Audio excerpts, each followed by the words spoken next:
Thank you Jesus. धन्यवाद यीशु, धन्यवाद पिता परमेश्वर, धन्यवाद पवित्र आत्मा आपकी उपस्थिति के लिए पिता। हम सभी को सुशोभित करने के लिए, आज की सुबह हमें आनंद देने के लिए आपका वचन कहता है पिता, आप प्रतिदिन हमारे बोझ को उठाने वाले परमेश्वर हैं। आप हमारी चिंता करने वाले परमेश्वर हैं, हमारी कमियों को दूर करने वाले परमेश्वर हैं। और अंतिम कमी जो इंसान के जीवन में है, स्वर्गीय राज की, वहां पर ले जाने वाले परमेश्वर, हम आपकी महिमा करते हैं, आराधना करते हैं। आज की सुबह प्रभु यीशु मसीह हम आपका जय जयकार करते हैं। स्तुति के गीत के साथ हम आपका स्वागत करते हैं।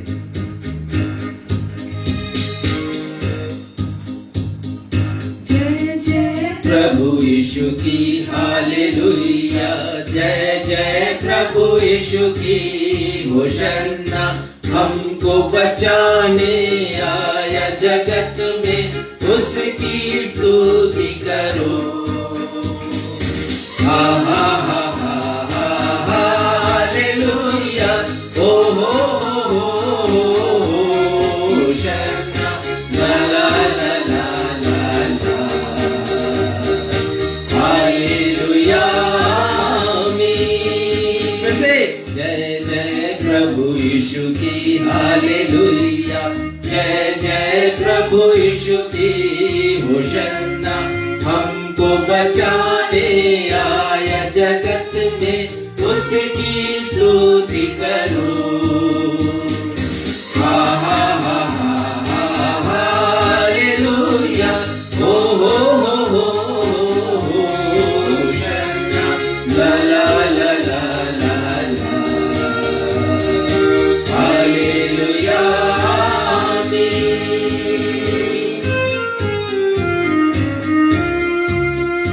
यीशु का वादा है कि वो हमें अपने साथ ले जाएंगे, और ये हमारी निश्चयता है कि हम हरदम अपने प्रभु यीशु मसीह के साथ रहेंगे। हरदम रहेंगे साथ यीशु की, खुशी और शांति आराम आएगा बस लेने हमको, रहना है तैयार। हरदम रहेंगे साथ यीशु के, खुशी और शांति आराम आएगा वह लेने तुमको, रहना है तैयार।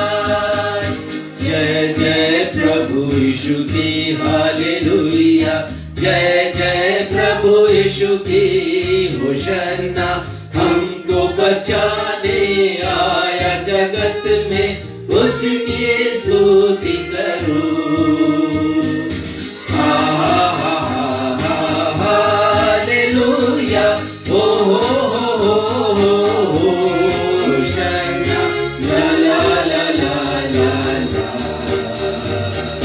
हालेलुया आमीन, हालेलुया आमीन, हालेलुया आमीन।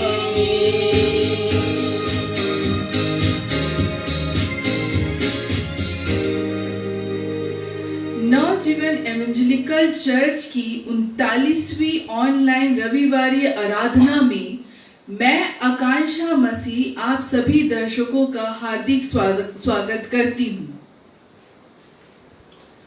हमारे उद्धारकर्ता प्रभु यीशु के महान और सामर्थी नाम से मैं आप लोगों को जय मसीह की सलाम, शालोम, यीशु सहाय और प्रेज द लॉर्ड कहती हूँ। आइए आज की आराधना हम परमेश्वर पिता, परमेश्वर पुत्र और परमेश्वर पवित्र आत्मा से प्रारंभ करते हैं। हम सब कहें आमीन आमीन। संत पौलुस लिखते हैं रोमियो के किताब उसके 12वें अध्याय और दूसरे पद में, इस संसार के सदृश नहीं बनो, परंतु तुम्हारी बुद्धि के नए हो जाने से तुम्हारा चाल चलन भी बदलता जाए, ताकि तुम परमेश्वर की भली भांति और सिद्ध इच्छा अनुभव से मालूम करते रहो। संत पौलुस हमें यहाँ पर हमारे सोच विचार में परिवर्तन लाने के लिए कह रहे हैं, ताकि हम परमेश्वर पिता की इच्छा हमारे जीवन में जान सकें। परमेश्वर पिता की अनेक इच्छाओं में एक सर्वोच्च इच्छा है कि हम हमारा जीवन ऐसे जिएं कि मृत्यु के पश्चात हम उनके सानिध्य में सदा सर्वदा रहें। परंतु आज हम में से कितने लोग या निश्चय है कि मृत्यु के बाद हम स्वर्ग जाएंगे? राजा दाऊद का यह दृढ़ निश्चय था कि वो मृत्यु के पश्चात स्वर्ग जाएंगे। क्या यही दृढ़ निश्चय मेरा और आपका है? एक बार संडे स्कूल में एक शिक्षिका ने स्वर्ग के विषय में शिक्षा दी और शिक्षा के पश्चात उन्होंने पूछा, क्या बच्चों तुम स्वर्ग जाना चाहते हो? क्लास के सभी बच्चों ने हाथ उठाया, पर एक बच्ची ने हाथ नहीं उठाया और शिक्षिका आश्चर्यचकित हो गई कि उस बच्ची ने हाथ क्यों नहीं उठाया। उसने उस बच्ची से पूछा, क्या तुम स्वर्ग जाना नहीं चाहती? उसने बोला, नहीं मैम। शिक्षिका ने उससे पूछा, क्यों? तो उस बच्ची ने जवाब दिया कि मम्मी ने मुझे कहा है कि संडे स्कूल के तुरंत बाद तुम घर आ जाना। जी हाँ भाइयों और बहनों, क्या हमारा व्यवहार भी उस बच्ची की तरह नहीं? हम स्वर्ग के विषय में गीत गाते हैं, उपदेश सुनते हैं, बाइबल भी पढ़ते हैं, लेकिन स्वर्ग जाने की निश्चयता हमारे हृदय में नहीं। हमने संसार को ही अपना घर बना लिया है, हम उसमें खो चुके हैं। हम केवल आत्मिक जीवन की बात करने से स्वर्ग में प्रवेश नहीं कर सकते। हमें उस आत्मिक जीवन को अपने जीवन के क्रियाशील बनाना होगा। हमें हमारा सोच विचार में परिवर्तन लाना होगा। हमें विचारों में परिवर्तन तो लाना ही है, लेकिन हमें यह दृढ़ निश्चय भी करना है कि हम एक दिन स्वर्ग जाएंगे।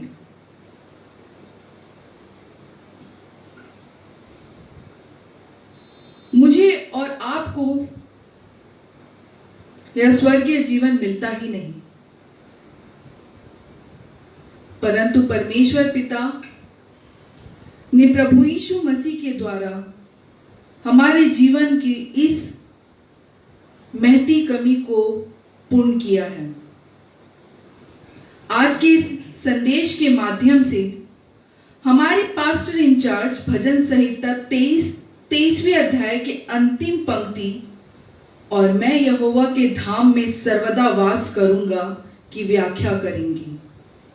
अतः आप आराधना के अंत तक कलीसिया के साथ बने रहिए। आज के समस्त गीत स्वर्गीय जीवन की निश्चितता की विषय में हैं।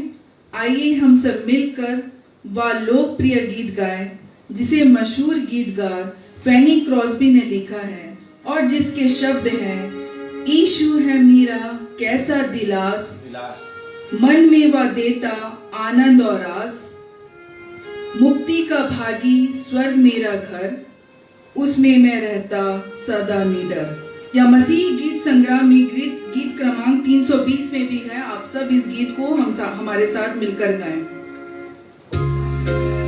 यीशु है मेरा कैसा दिलास, ये लोकप्रिय गीत रहा है पिछले 150 वर्षों से। और जैसा मैंने पिछली बार बताया कि एक नेत्रहीन मसीही महिला फैनी क्रॉस्बी ने इसे लिखा है। वो मशहूर गीतकार रही हैं। आंखें नहीं होते हुए भी उन्होंने स्वर्ग का दर्शन किया। हमारे लिए बड़ी सीख है ये गीत। वो कहती हैं कि स्वर्ग मेरा घर है, और वो कहती हैं कि वो एक ऐसा स्थान है जहां पर आनंद है, सुख है, और जहां न चिंता है न दुख है। और वो कहती हैं अंतिम पंक्ति में कि मैं जाऊंगी अपने प्रभु के पास, स्वर्ग जाऊंगी। तो आइए हम सब आत्मा से भर करके इस गीत को गाएं। आज के सारे गीत स्वर्गीय जीवन के बारे में हैं, इसलिए ध्यान से इन गीतों को गाइएगा। प्रभु आपकी सहायता करेगा। यीशु है मेरा कैसा दिलास, मन में वह देता आनंद और रास, मुक्ति का भागी स्वर्ग मेरा घर,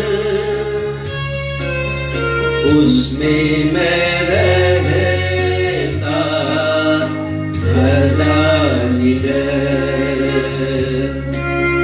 यह मेरा हाल है, यह मेरा काम, उसी का यश मैं करता बखान।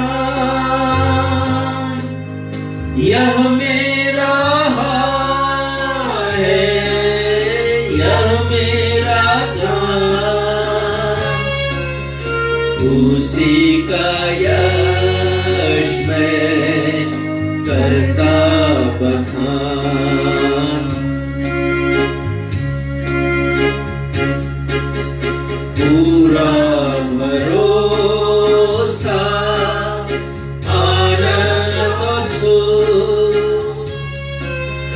अब मुझे है ना चिंता न दो, क्रिस्त ही हुआ दया का ज्ञान, उद्गण करके प्रेम का बखान। यह मेरा हाल है, यह मेरा गान, उसी का यश मैं करता बखान। यह मेरा हाल है, यह मेरा गान, उसी का यश मैं करता बखान।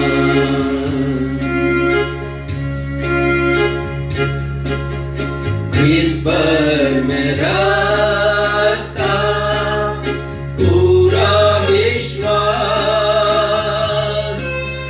रहता सुरक्षित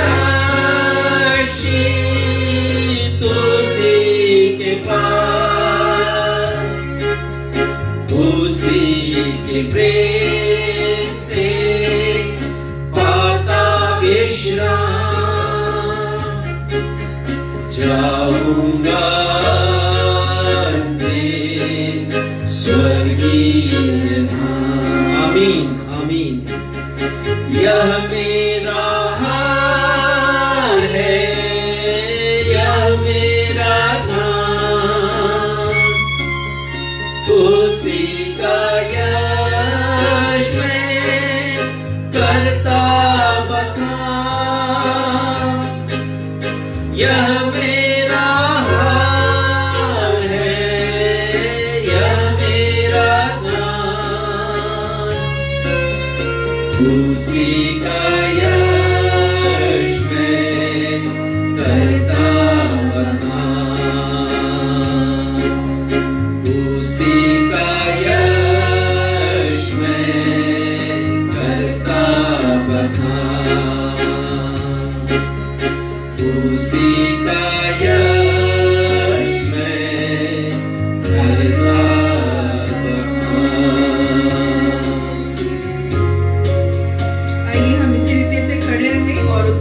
पाठ के लिए निकाल लेंगे सबोपदेशक अध्याय 5, उसके पद 10 से लेकर 18 तक। सबोपदेशक अध्याय 5 पद 10 से 18, जिसे पढ़ने में अगुवाई सक्षम मसीह करेंगे।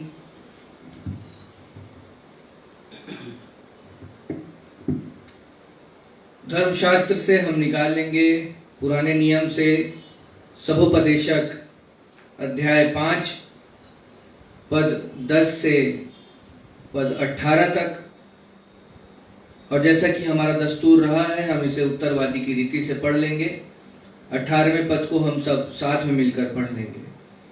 सबोपदेशक 5 पद 10 से आगे। और यहाँ यूं लिखा हुआ है, जो रुपए से प्रीति रखता है वह रुपए से तृप्त न होगा, और न जो बहुत धन से प्रीति रखता है लाभ से, यह भी व्यर्थ है।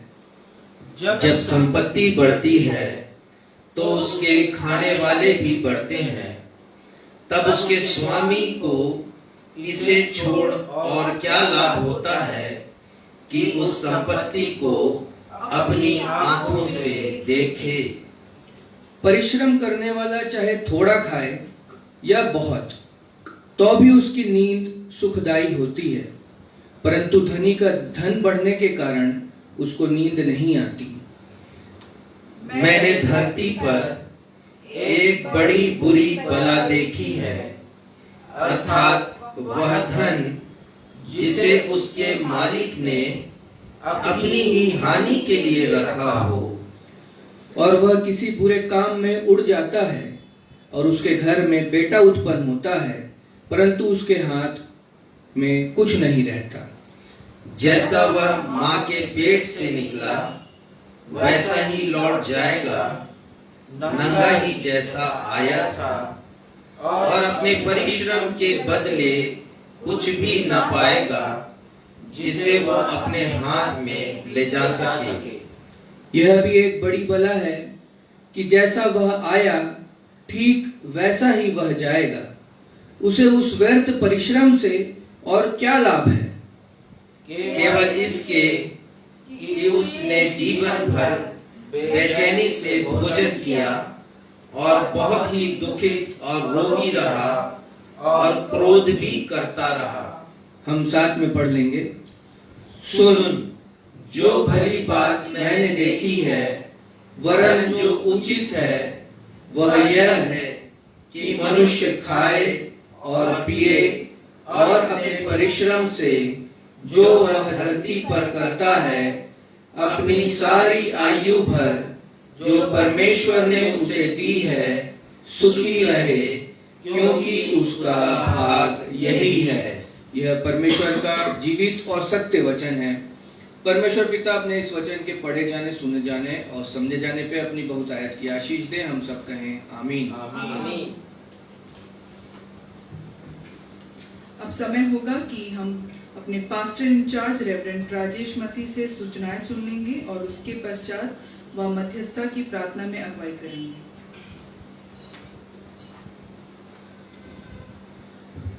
आप सबों को जय मसीह की। और आज की इस 39वीं ऑनलाइन आराधना में मैं आप सभी का हार्दिक स्वागत करता हूं।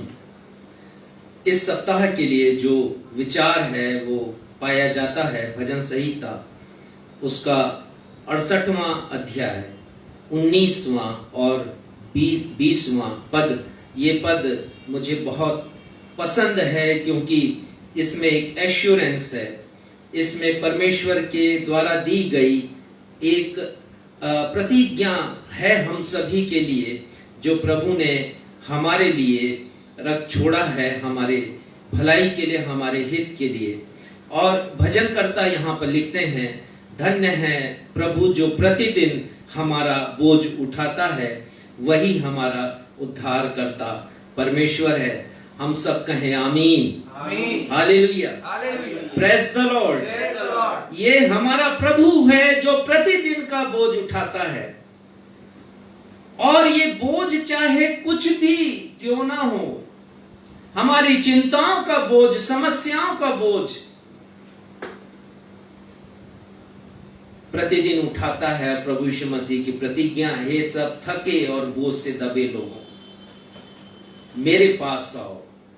जीवन की उलझनों में फंसे हुए लोग, वे लोग जो कि चिंताओं से ग्रसित हैं और इस कदर चिंतित हैं कि आत्महत्या करने के लिए उतारू हैं, प्रभु यीशु मसीह उन्हें बुलाते हैं। जबकि इन दिनों हम कोरोना के कारण बहुत परेशान हैं। यदि रोगी है, कोई कोरोना पॉजिटिव है, कोविड-19 से ग्रसित है, तो वो तो चिंतित है ही, लेकिन वे लोग भी चिंतित हैं जो ग्रसित नहीं है, संक्रमण के शिकार नहीं हुए हैं, क्योंकि एक डर है, एक भय है मन में कि कहीं हम संक्रमण के शिकार ना हो जाए, घर वालों से कहीं दूर ना कर दिए जाए, हमारे नाक में कहीं वो वेंटिलेटर का यंत्र लगा नहीं दिया जाए। हम सब कोई भयभीत हैं इन दिनों, और हमारे लिए ये पद बड़ी आशा देता है। धन्य है प्रभु जो प्रतिदिन हमारा बोझ उठाते हैं, वही हमारा उद्धारकर्ता परमेश्वर है। और इसके बाद आप ध्यान दें, आप सभी की बाइबल में 2 शब्दों का एक अक्षर है, वहां पर 2 अक्षरों का एक शब्द है कहना चाहिए, और वो है सेला। और आप सोचते होंगे इसका अर्थ क्या है, और मैं आपको बताना चाहता हूं। वैसे इसका ठीक अर्थ तो नहीं मालूम है, लेकिन जो व्याख्या की गई है वो इस प्रकार है कि रुक जाओ और सुनो, ठहर जाओ, यहां पर चिंतन करो, मनन करो इस बात का। और हमारे लिए भी अवसर है कि हम चिंतन करें। और इस समय म्यूजिकल इंटरल्यूड हुआ करता था, जैसे 2 पद के बीच में एक संगीत बजता है, वैसे ही। और इसका एक अर्थ यह भी है कि हम रुक जाएं, ठहरे, पुराने पर विचार करें और अगले पर ध्यान दें। कितना अच्छा ये शब्द है और इसकी व्याख्या इतनी अच्छी है। हम परमेश्वर पिता को धन्यवाद देते हैं उनके वचनों के लिए जो हमें इस प्रकार समझाते हैं। हम धन्यवाद देते हैं आप सभी को कि आपको वचन के द्वारा, हमारे गीतों के द्वारा और आराधना के द्वारा, प्रार्थनाओं के द्वारा आप सब आशीषित हो रहे हैं। और इस प्रकार से हम अपने प्रभु यीशु मसीह की महिमा के अभियान में सफल हो रहे हैं, और इसके लिए हम परमेश्वर पिता को और आप सभी को धन्यवाद देते हैं। आप सभी की प्रतिक्रियाओं के लिए आपको धन्यवाद। आपकी प्रतिक्रियाओं से हमें साहस मिलता है, हमें ऊर्जा मिलती है। आप यदि हमारे प्रसारण को लाइव नहीं देख पाते हैं तो कोई बात नहीं, आप सुविधा अनुसार जब भी अवसर आपको मिलता है, आप हमारे प्रसारण को फेसबुक पर और यूट्यूब पर देख सकते हैं। हमारे प्रसारण को अधिक से अधिक शेयर कीजिए। यूट्यूब पर मैं रेवरेंड राजेश मसीह के नाम से, और नवजीवन न्यू लाइफ इवेंजलिकल चर्च के नाम से, और साथ ही साथ फेसबुक पर राजेश मसीह के नाम से मुझे आप सर्च कर सकते हैं और हमारे वीडियोस को आप देख सकते हैं। कृपया इन्हें अधिक से अधिक शेयर करें।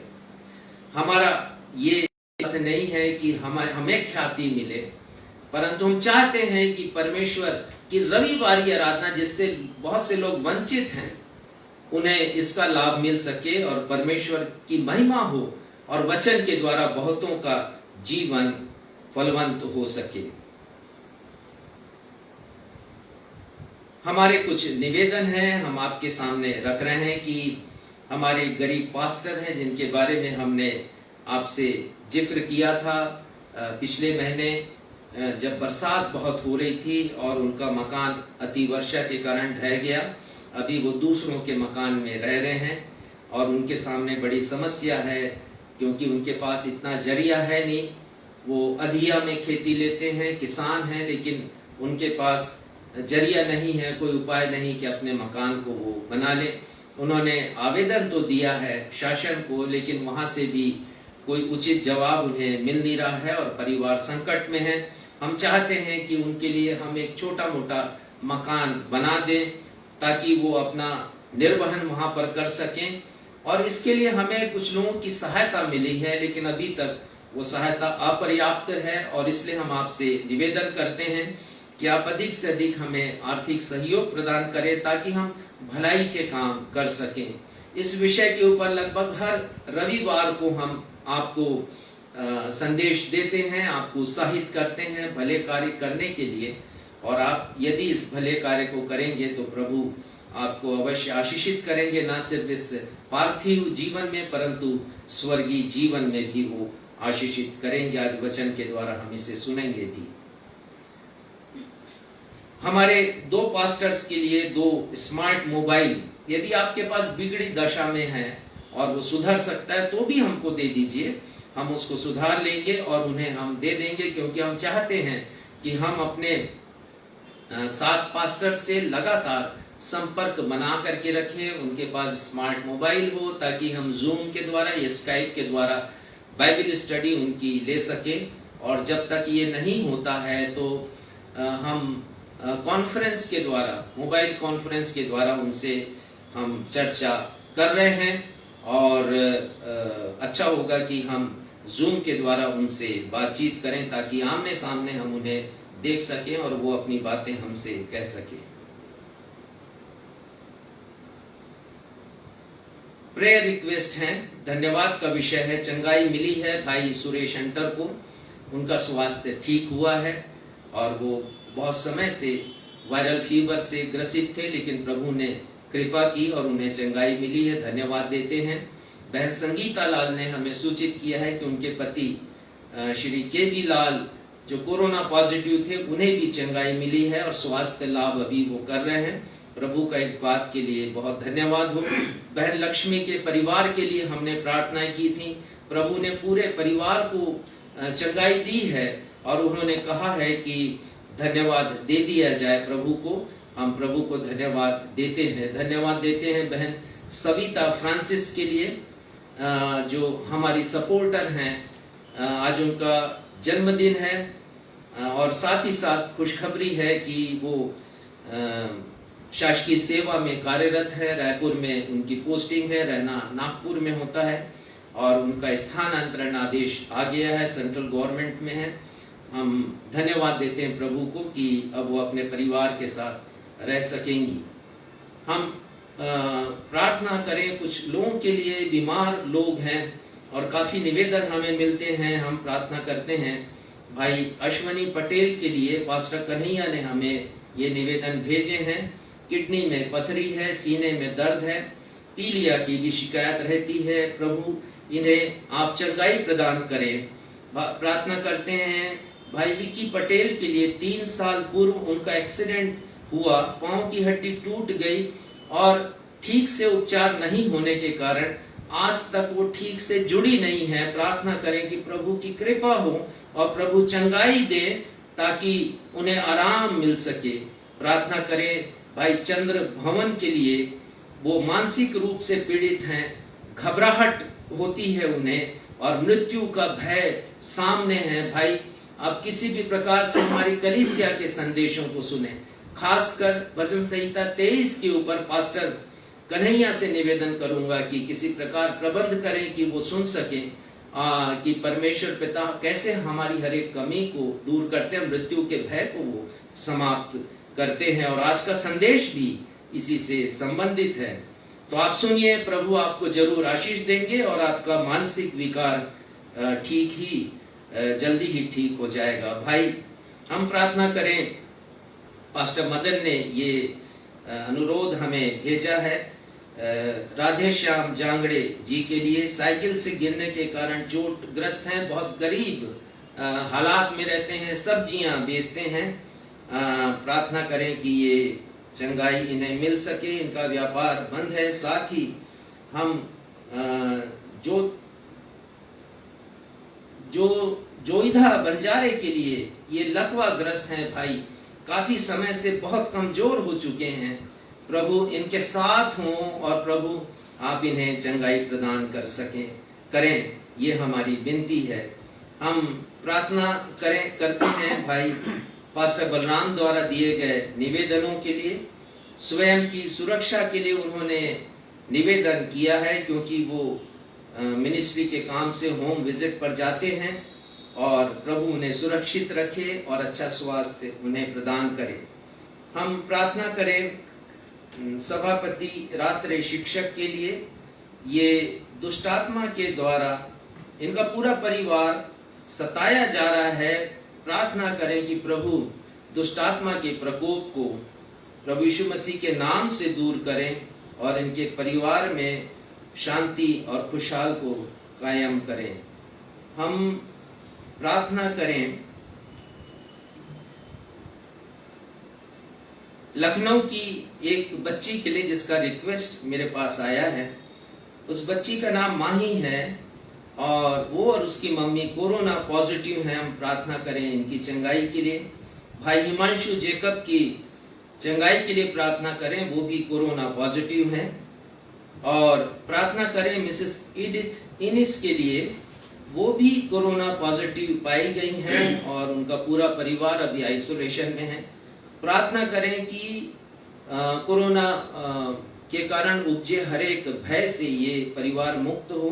प्रभु यीशु मसीह पर यकीन करे, उनकी सामर्थ पर यकीन करे जैसा ये विश्वासी परिवार है और चंगाइयों को प्राप्त करे। प्रार्थना करें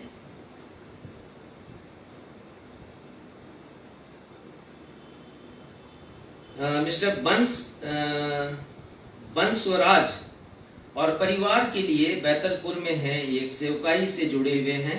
परमेश्वर इन्हें अपनी आशीषें प्रदान करें, इनके परिवार के साथ हों, पूरे परिवार को आशीषित रखें और इनके मिनिस्ट्री को भी आगे बढ़ाएं। ये सारे अनुरोध हैं प्रार्थना के। हम इन हर एक विनतियों को, निवेदनों को परमेश्वर के सिंहासन के सामने रखते हैं। एक अंतिम सूचना है और सूचना ये है कि आने वाले रविवार अर्थात 11 अक्टूबर को प्रभु भोज की सेवकाई हमारी कलीसिया में की जाएगी। आप सभी तैयारी करके रखें हमेशा की तरह और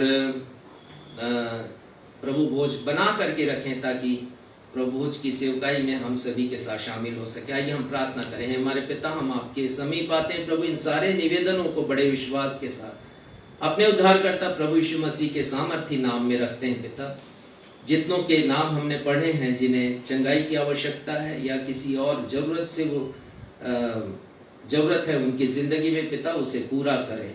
आप आत्मिक जरूरतों को पूरा कर रहे हैं पिता, आत्मिक रूप से आशीषें दे रहे हैं। हम आपकी महिमा करते हैं, आराधना करते हैं और अपनी इस प्रार्थना को आपके बेटे हमारे मुक्तिदाता प्रभु यीशु के नाम से मांगते हैं। सुनिए और कबूल कीजिए।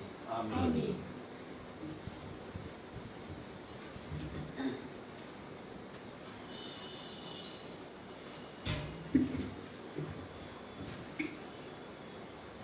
पवित्र शास्त्र बाइबल से पाठों का पठन और भजन संहिता अध्याय 119 के पद 97 में लिखा है, आहा मैं तेरे वचन से कैसी प्रीति रखता हूँ, दिन भर मेरा ध्यान उसी पर लगा रहता है।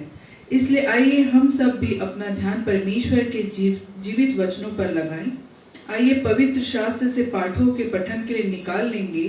पहला पाठ पाया जाता है अय्यूब अध्याय 14 पद 5 से लेकर 10 तक और उसके 14 पद को भी पढ़ेंगी मिसेस बीना मसीह। दूसरा पाठ पाया जाता है पहला कुरिन्थियों अध्याय 15 पद 16 से लेकर 22 तक, 51 और 52 पद जिसे पढ़ने में अगुवाई भाई क्षितिज मसीह करेंगे।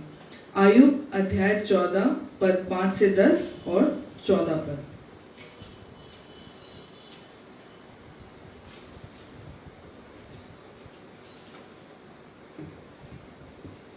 हमारे उद्धारकर्ता प्रभु यीशु मसीह के पवित्र नाम में आप सबको जय मसीह की। जय मसीह। आइए हम पवित्र धर्मशास्त्र से निकाल लेंगे अय्यूब की किताब अध्याय 14 पद 5 से 10 तक। यहाँ पर यूँ लिखा है, मनुष्य के दिन नियुक्त किए गए हैं और उसके महीनों की गिनती तेरे पास लिखी है और तूने उसके लिए ऐसी सीमा बांधी है जिसे वह पार नहीं कर सकता। इस कारण उससे अपना मुंह फेर ले कि वह आराम करे जब तक कि वह मजदूर के समान अपना दिन पूरा न कर ले। वृक्ष के लिए तो आशा रहती है कि चाहे वह काट डाला भी जाए तो भी फिर पनपेगा और उससे नर्म नर्म डालियां निकलती ही रहेंगी।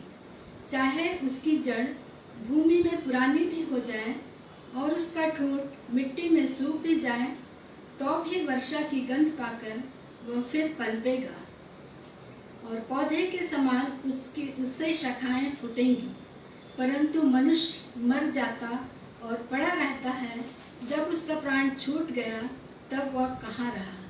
यह परमेश्वर का सारगर्भित पद 14 हम पढ़ लेंगे। यदि मनुष्य मर जाए तो क्या वह फिर जीवित होगा? यह परमेश्वर का सारगर्भित जीवित और सत्य वचन है। परमेश्वर इस पर हमें चलने की समझ प्रदान करे। हम सब कहें आमीन। आमीन।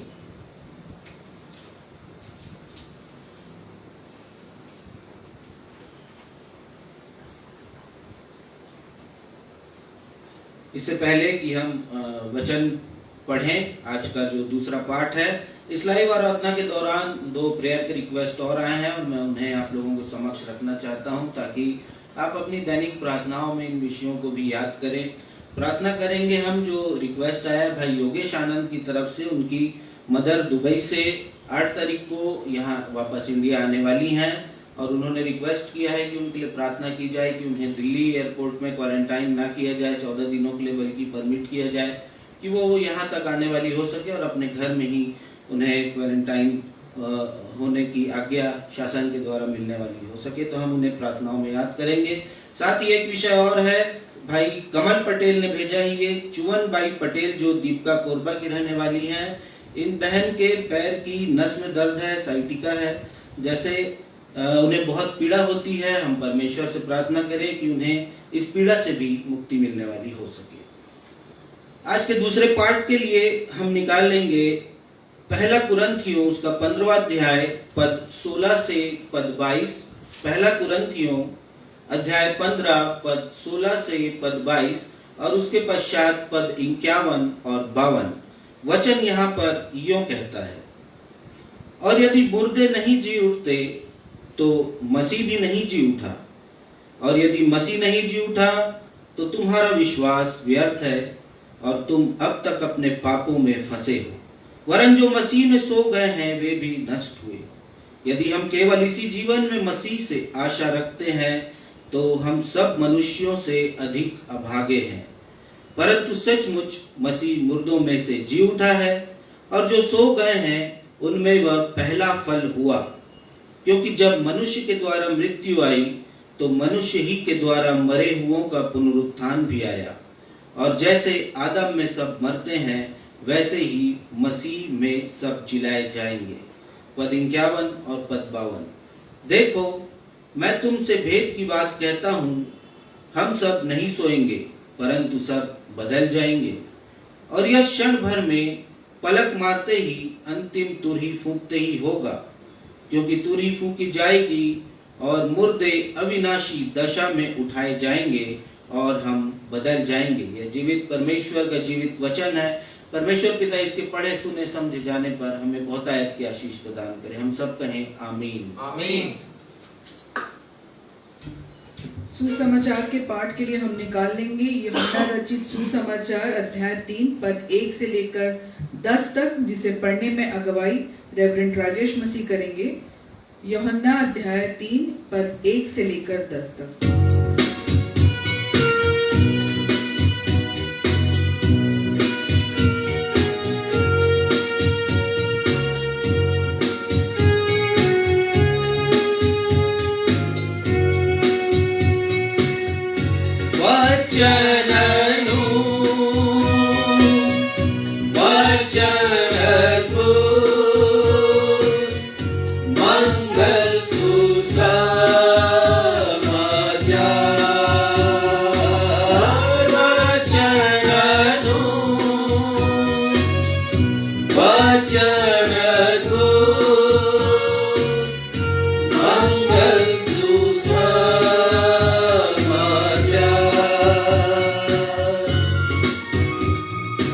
सुसमाचार का पाठ यूहन्ना रचित सुसमाचार 3 अध्याय उसके पद 1 से लेके पद 10 तक। और यहाँ इस प्रकार लिखा है, फरीसियों में से निकोदेमुस नाम एक मनुष्य था जो यहूदियों का सरदार था।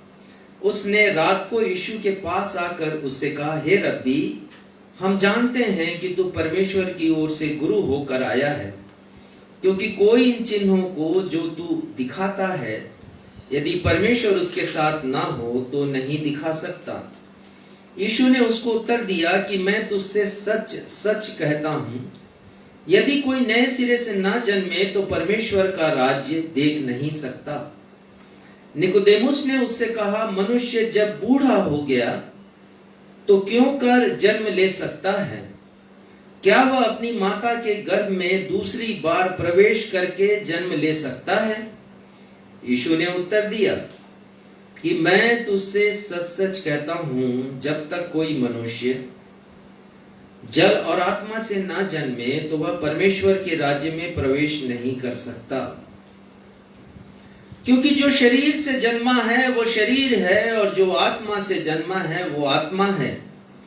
अचंभा ना कर कि मैंने तुझसे कहा कि तुम्हें नए सिरे से जन्म लेना अवश्य है। हवा जिधर चाहती है उधर चलती है, और तू उसका शब्द सुनता है, परंतु नहीं जानता कि वह कहां से आती और किधर को जाती है। जो कोई आत्मा से जन्मा है वह ऐसा ही है। निकोदेमुस ने उसे उत्तर दिया कि ये बातें क्यों कर हो सकती हैं। यह सुनकर यीशु ने उससे कहा, तो इस्राएलियों का गुरु होकर भी क्या इन बातों को नहीं समझता? ये प्रभु यीशु मसीह का सुसमाचार है। हम सब कहें आमीन। प्रभु यीशु मसीह की महिमा हो।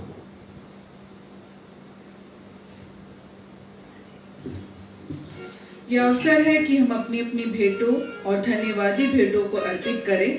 इस समय हम सब मिलकर धन्यवाद का यह गीत गाएं जो सबको आता है, और गीत के बोल है, धन्यवाद के साथ स्तुति गाऊंगा, हे यीशु मेरे खुदा, उपकार तेरे हैं बेशुमार, कोटि कोटि स्तुति धन्यवाद।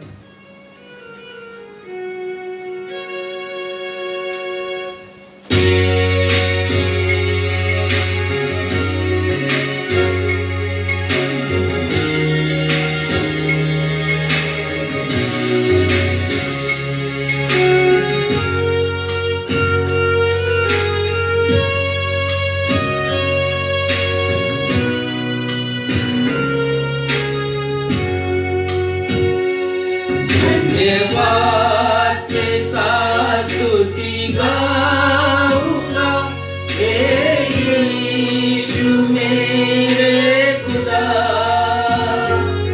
उपकार तेरे हैं बेशुमार, कोटि कोटि स्तुति धन्यवाद।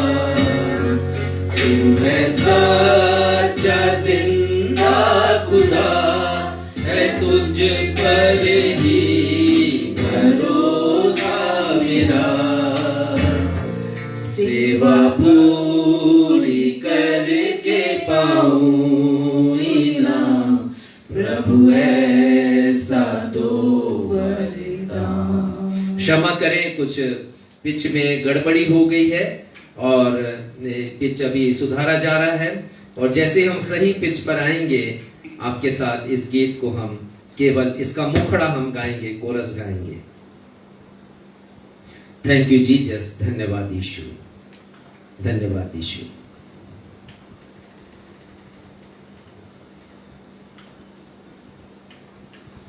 धन्यवाद यीशु। ये बहुत ही अच्छा हृदय स्पर्शी गीत है। धन्यवाद के साथ स्तुति गाऊं।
आइए इन भेंटों के लिए प्रार्थना करें, इन्हें प्रभु के चरणों में अर्पित करें। महान सामर्थ्य खुदा बाप, आराधना की इस समय जबकि हमने अपनी भेंटों को आपके चरणों पर अर्पित किया है, आपके चरणों के निकट आते हैं प्रेम पिता। धन्यवाद देते हैं कि आपने जो कुछ भी नेमतों से, जो कुछ भी बरकतों से हमें बख्शा है प्रेम पिता, उसका एक अंश जैसी कि हमारी रीति रही है हम आपके चरणों के निकट लाते होने दीजिए प्रेम पिता, ये आपको ग्रहण योग्य होने पाए। प्रार्थना और विनती करते हैं जिन भाइयों बहनों ने, जिन बच्चों ने अपने वर्षगांठ के रूप में या अपनी वैवाहिक वर्षगांठ के रूप में, धन्यवाद के स्वरूप में इन भेंटों को अपने अपने स्थानों पर एकत्रित किया है, होने दीजिए वे आपके द्वारा और भी आशीषित और फलवंत होने पाए। उनके जीवनों के हर एक दुख और तकलीफों को आप जानते प्रेम पिता, अपना अनुग्रह भरा हाथ उनकी ओर बढ़ाइए ताकि वे आपकी शरण में आकर के अच्छे से आशीषित और फलीभूत होने वाले हो सके। प्रार्थना और विनती मांगते हैं प्रेम पिता, इन भेंटों का जो उपयोग हम आपके नाम के प्रचार और प्रसार के लिए कर रहे हैं, हम जानते हैं कि ये मुट्ठी भर है, लेकिन जब मुट्ठी खुलती है प्रेम पिता, तो जिस प्रकार आपने रोटी और मछली से बहुतायत की आशीषों को लोगों के बीच में, हजारों लोगों के बीच में बरसाया था, वैसे ही इस मुट्ठी भर भेंटों के द्वारा आप बहुत से लोगों के जीवन में काम कर रहे हैं और यही गवाहियां हमारे जीवन से निकलती प्रेम पिता, और इसीलिए हमारे शीश आपके चरणों पे झुकते हैं धन्यवाद के साथ। प्रार्थना और विनती मांगते हैं कि इन भेंटों को आपके नाम के लिए जब हम उपयोग करें तो वे लोग जिनके लिए इनका उपयोग हो वे आपके द्वारा आशीषित होने वाले हो सके, और जिन लोगों ने इन भेंटों को दिया है वे भी आपके द्वारा आशीषित होने वाले हो सके। प्रार्थना और विनती करते हैं जिन दो विषयों के लिए यहाँ से कुछ समय पहले मैंने कहा है प्रेम पिता, होने दीजिए कि वे आपके सम्मुख ग्रहण योग्य हों, उन विषयों को आप सुनिए, ग्रहण कीजिए प्रेम पिता। और जैसी प्रार्थना निवेदन लोगों ने करने को कहा है हम कर रहे प्रेम पिता, होने दीजिए कि वे सकुशल पूरी होने वाली हो सके। बाकी की आराधना को हम आपके चरणों में रखते हैं और इस विनती को अपने उद्धार करता प्रभु यीशु के मधुर मीठे नाम से मांग लेते हैं, आमीन।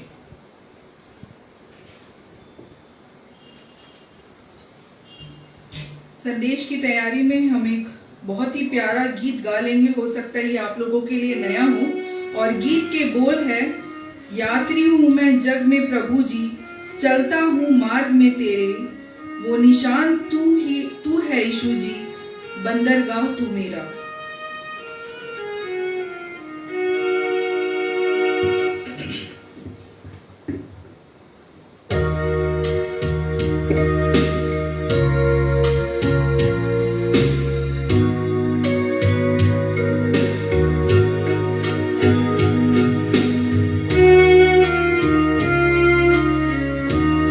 सचमुच में मैं और आप इस दुनिया में एक यात्री के समान है। दाऊद कहता है कि मैं अपने पुरखों के समान परदेशी हूँ इस जगत में।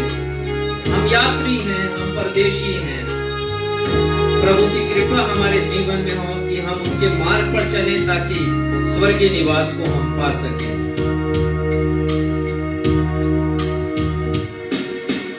यात्री हूँ मैं जग में प्रभु जी, यात्री हूँ मैं जग में प्रभु जी, चलता हूँ मार्ग में तेरे, चलता हूँ मार्ग में तेरे, ओ निशान तू यीशु जी है, निशान तू यीशु जी, बंदरगाह तू मेरा, बंदरगाह तू मेरा, यात्री हूँ मैं जग में प्रभु जी, यात्री हूँ मैं जग में प्रभु जी।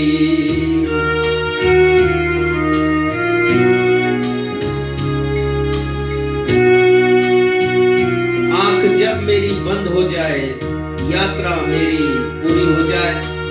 इसके 6 पद हैं लेकिन हमारे पास समय अभाव है, इसलिए हम केवल एक पद आपके सामने रखेंगे जो आज के विषय से संबंधित है।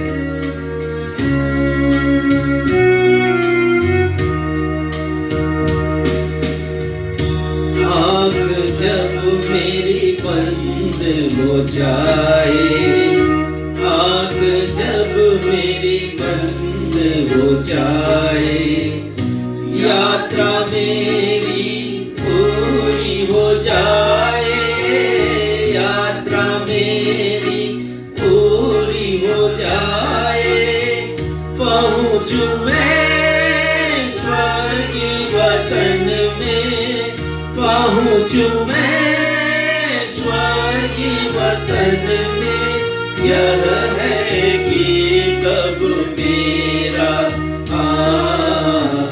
यह है कि कब मेरा यात्री हूँ मैं जग में प्रभु जी, यात्री हूँ मैं जग में प्रभु जी, यात्री हूँ मैं जग में प्रभु जी।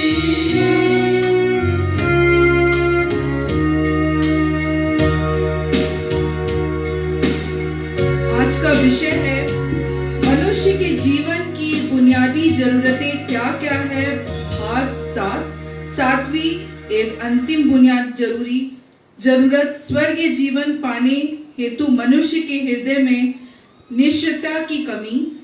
What are the basic needs in the life of a man?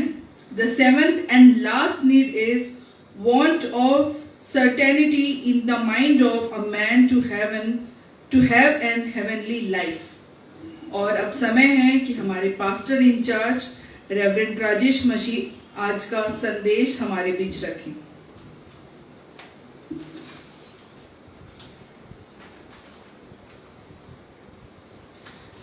Thank you आकांक्षा। प्रभु बहुत आशीष दे आपको, बहुत अच्छे संचालन के लिए, बहुत अच्छे शब्दों के साथ।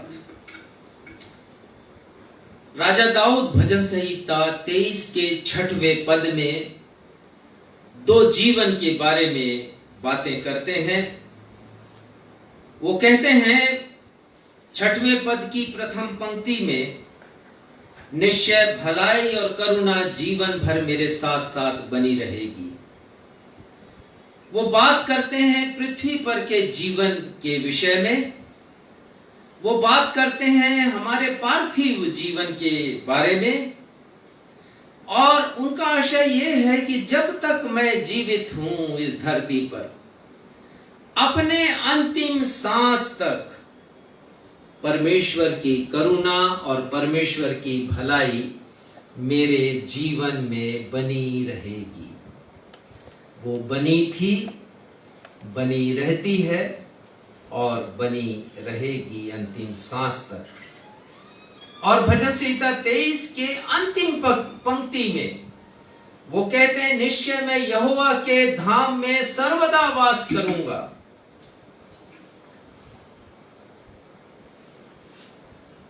कितना अच्छा निश्चय है उनके हृदय में, और उनकी निश्चयता है इस विषय पर कि उन्हें स्वर्गीय धाम मिलेगा।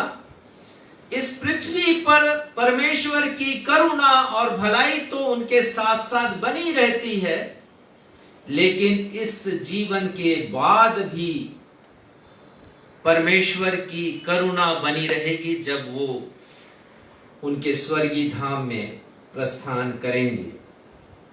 प्रथम पंक्ति के ऊपर पिछले रविवार को हमने बड़े विस्तार से अध्ययन किया और बहुत से लोगों ने प्रतिक्रियाएं दी कि वे आशीषित हुए हैं वचन के द्वारा। आप सभी को मैं धन्यवाद देता हूं कि प्रभु की कृपा है कि प्रभु अपने पवित्र आत्मा के द्वारा वचन का प्रचार हमारे इस कलीसिया के माध्यम से करते हैं, जिससे बहुत से लोग आत्मिक रूप से लाभान्वित हो रहे हैं।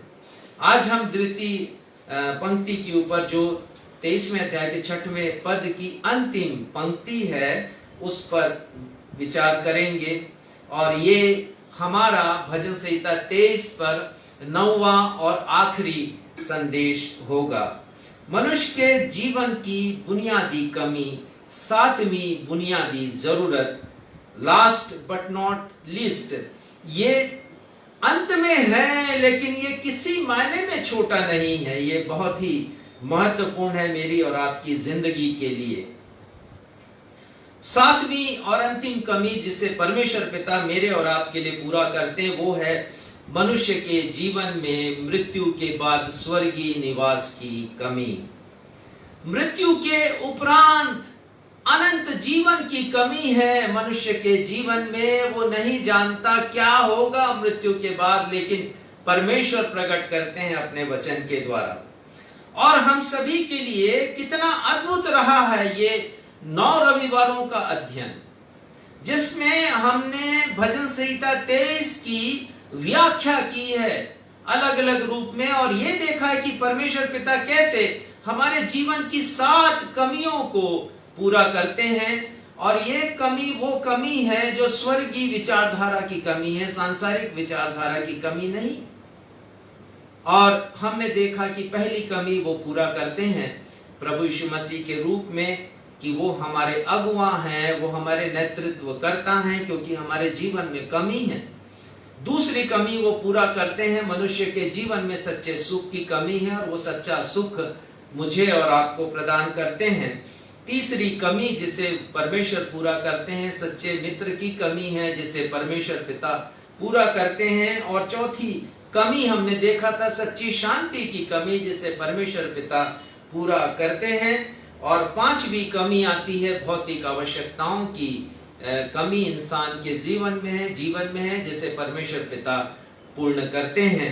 और 6वीं कमी हमने देखा था विस्तार से 2 अध्ययनों के द्वारा, सच्चे संतोष की कमी। और 7वीं कमी है मनुष्य के जीवन में चिरस्थायी निवास की कमी, स्वर्गीय आवास की कमी, अनंत जीवन की कमी, जिसे पिछले 2 रविवार से हम देख रहे हैं।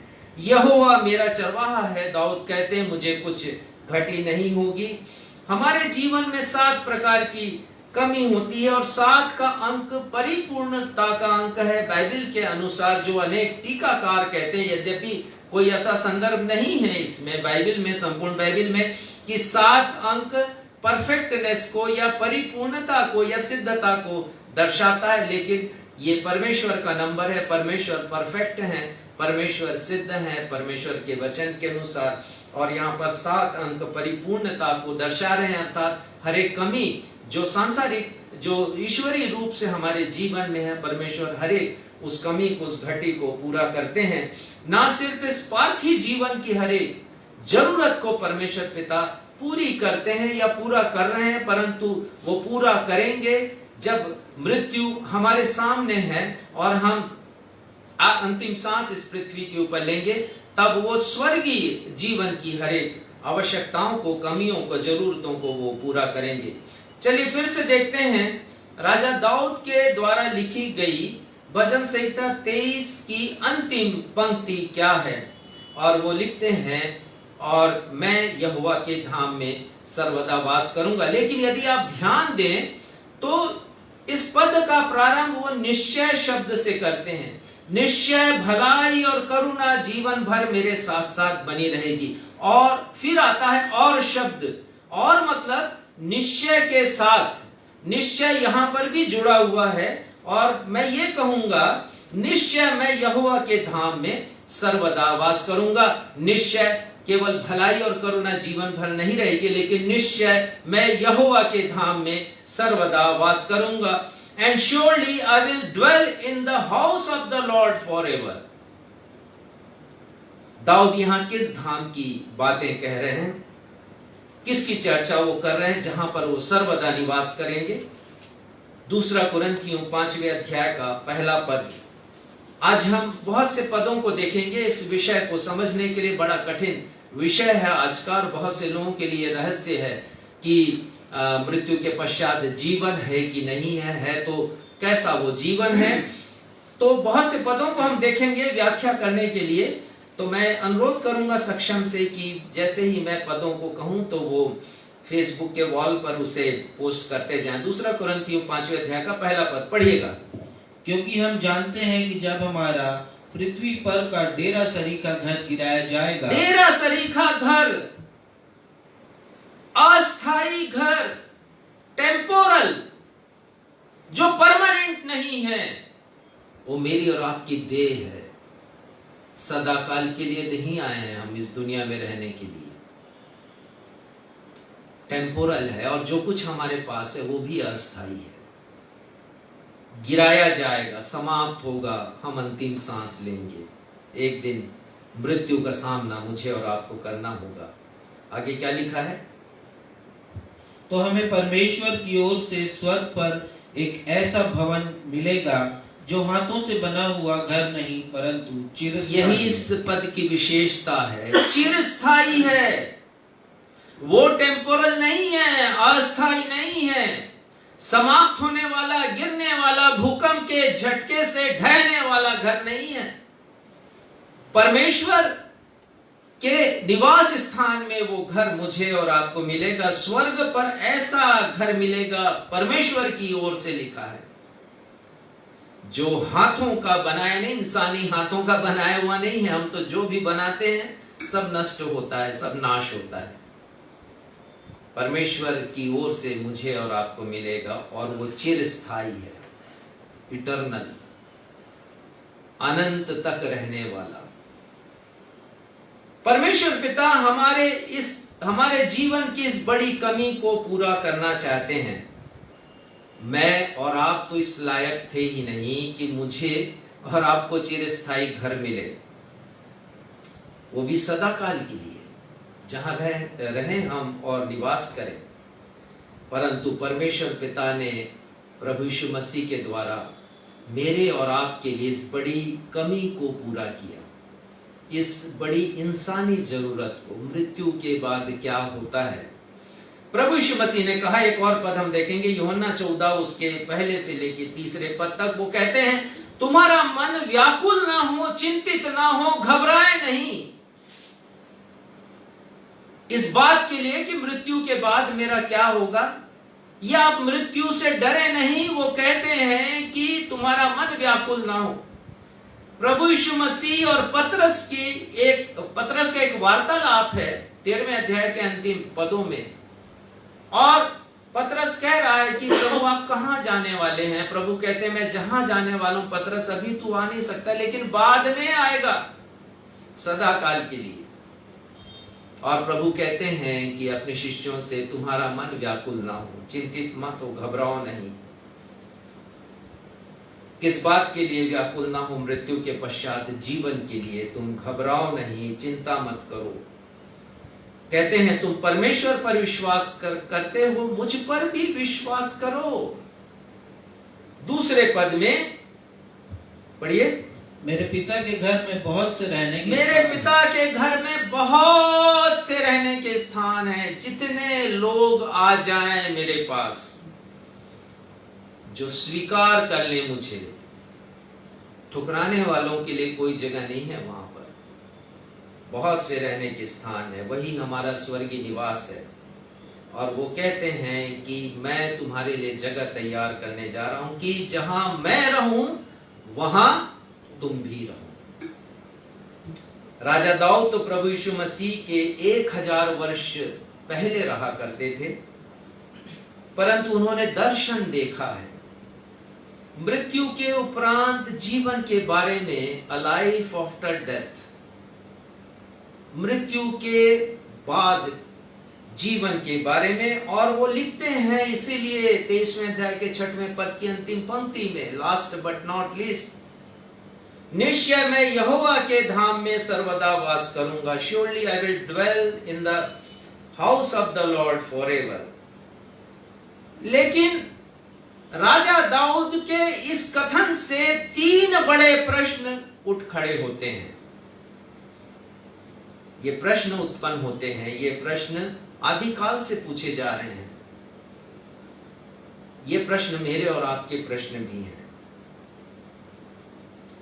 लेकिन इंसानी प्रश्नों का हर माकूल जवाब परमेश्वर के इन वचनों में है, इन वचनों में है। और इसीलिए हम बार बार आपसे निवेदन करते हैं कि आप परमेश्वर के वचनों को पढ़ें, आपके हर एक जिज्ञासा दूर होगी, प्रश्नों के उत्तर आपको मिलेंगे। इसलिए मैं आप सभी से अनुरोध करता हूं कि आज आप भी बाइबल लेकर बैठ जाएं, चाहे आज लाइव में हमारे साथ शामिल है या बाद में जब कभी आप शामिल हो, बाइबल खोल कर बैठें ताकि आप इस विषय को अच्छी तरह समझ सकें। पहला प्रश्न है, पहला सवाल है, क्या मृत्यु के पश्चात जीवन है? Is there a life after death? मृत्यु के परे क्या कोई जीवन है? मृत्यु के बाद क्या कोई जीवन है? बाइबल का ये महत्वपूर्ण विषय है। संत पौलुस लिखते हैं रोमियो 5:12 में, आप पढ़िएगा, हम हर पदों को तो आज पढ़ नहीं पाएंगे, समय बचाने के लिए मैं पढ़ देता हूं। जैसा एक मनुष्य के द्वारा पाप जगत में आया और पाप के द्वारा मृत्यु आई, मृत्यु पाप का परिणाम है, बाइबल कहती है, और मृत्यु इसी रीति से सब मनुष्यों में फैल गई। बाइबल कहती है कि मनुष्य पाप के साथ उत्पन्न होता है। दाऊद ने लिखा, मैं पाप के साथ अपनी माता के गर्भ में पड़ा। अर्थात हम इनहेरिट करते हैं अपने माता पिता से इस स्टिंज को, इस दंश को। जैसे बहुत से गुण हम क्रोमोसोम्स में और जीन के द्वारा स्वीकार करते हैं अपने जीवन में, या कोई बच्चा जो उत्पन्न होता है अपने माता पिता के गुणों को लेकर के आता, उसमें से एक गुण ये है कि वो मृत्यु के स्टिंज को भी लेकर आता है, मृत्यु के दंश को भी लेकर के आता है। पौलुस कहते हैं एक मनुष्य के द्वारा पाप जगत में आया और इस रीति से पाप सब मनुष्यों में फैल गई है। कोई मृत्यु से बचा नहीं है, परंतु बाइबल एक प्रतिज्ञा की किताब है। बाइबल प्रतिज्ञा करती है। रोमियो 6:23 में ही पौलुस लिखते हैं, क्योंकि पाप की मजदूरी मृत्यु है, पाप का परिणाम ही केवल मृत्यु नहीं, पाप की मजदूरी भी मृत्यु है, परंतु परमेश्वर का वरदान हमारे प्रभु यीशु मसीह में अनंत जीवन है। सब कहें प्रेज द लॉर्ड, जय मसीह की। परमेश्वर का वरदान है ये। प्रभु यीशु मसीह में मेरे और आपके लिए स्वर्गीय निवास है। ये परमेश्वर का उपाय है मेरे और आपके लिए। इब्रानी 2 उसके 14वें पद के अंतिम हिस्से में लिखा है, प्रभु यीशु मसीह का पुनरुत्थान, मृत्यु की शक्ति पर उन्होंने विजय को प्राप्त किया, अर्थात शैतान पर। बाइबल कहती है कि उसे, अर्थात जिसे मृत्यु पर शक्ति मिली थी, अधिकार मिला था, प्रभु यीशु मसीह ने उसे निकम्मा किया पुनरुत्थान के द्वारा। इंसान के जीवन में मृत्यु का भय, कहते हैं कि सारे डर का सरताज है वो, किंग ऑफ ऑल फियर्स, मृत्यु का भय। मनुष्य किसी बात से उतना नहीं डरता जितना मृत्यु से डरता है मनुष्य। और मनुष्य की छोड़ दीजिए, किसी प्राणी की आप चर्चा कर लें, एक छोटे से काकरोच को भी यदि आप मारना चाहेंगे तो जान बचाने के लिए वो भागेगा। मृत्यु से हर कोई डरता है, भयभीत रहता है। क्या होगा यदि पता चल जाए कि आप कोरोना पॉजिटिव हैं? क्या प्रतिक्रिया होगी? मृत्यु सामने दिखने लगेगा। 365 प्रकार के, मेडिकल साइंस कहती 365 फोबियाज हैं जिनसे मनुष्य डरता है, लेकिन सबसे बड़ा डर मृत्यु का डर। और वचन कहता है कि प्रभु यीशु मसीह ने उन सब को, इब्रानी 2:15 में, जो मृत्यु के भय में पड़े हुए थे, मृत्यु के दासत्व में पड़े हुए थे, उन सभी को प्रभु यीशु मसीह ने छुड़ाया है। जय मसीह की, जय मसीह। बाइबल पुनर्जन्म में यकीन नहीं करती। बाइबल कहती है इब्रानी की किताब में 9वें अध्याय के 27वें पद है, मनुष्य के लिए एक बार मरना, अर्थात एक बार जन्म लेना और एक बार मरना, और उसके बाद न्याय का होना नियुक्त है। मनुष्य के जीवन में कोई रिप्ले नहीं होता, मनुष्य के जीवन में कोई रिटेक नहीं होता, कोई रिहर्सल नहीं होता। मनुष्य के जीवन में फाइनल होता है सिर्फ। पुनर्जन्म पर हम विश्वास नहीं करते।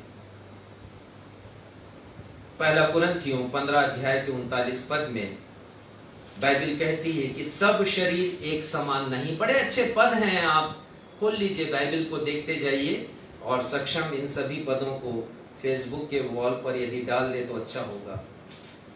सब शरीर एक समान नहीं है। बहुत स्पष्टता से संत पौलुस कहते हैं, मनुष्यों का शरीर और है, ये सुपर बॉडी है मनुष्य की, परमेश्वर की कृति अपने हाथों से बनाया है, बाकी को कहकर परमेश्वर ने बनाया। डिफरेंट है क्रिएशन मनुष्य का। रचा है उन्होंने मनुष्यों को अपने हाथों से। लिखा मनुष्यों का शरीर और है, पशुओं का शरीर और है, पक्षियों का शरीर और है, और मछलियों का शरीर और है। भिन्न भिन्न जंतुओं के भिन्न भिन्न शरीर हैं, और ये ट्रांसफरेबल नहीं है कि मनुष्य का जन्म किसी और प्राणी में हो जाए। और बाइबल कहती है कि मृत्यु के पश्चात न्याय है। प्रभु यीशु मसीह ने एक बड़ी उम्दा बात कही है, आप जरूर इसे नोटिस करें, जरूर इस पर ध्यान दें, और जरूर हम इसे पढ़ेंगे भी। यूहन्ना 5:29, यूहन्ना 5:29 जल्दी से निकाल करके पढ़िए। बहुत उम्दा बात प्रभु यीशु मसीह यहाँ पर कहते हैं, मेरे और आपकी जानकारी के लिए। प्रभु यीशु मसीह कहते हैं, जिन्होंने भलाई की है वे जीवन के पुनरुत्थान के लिए जी उठेंगे, और जिन्होंने बुराई की है वे दंड के पुनरुत्थान के लिए जी उठेंगे। स्पष्ट है, जिन्होंने भलाइयां की हैं वो जीवन के पुनरुत्थान के लिए, अनंत जीवन के पुनरुत्थान के लिए जी उठेंगे। जी तो हर कोई उठेगा मृत्यु के बाद, प्रभु यीशु मसीह का कथन है।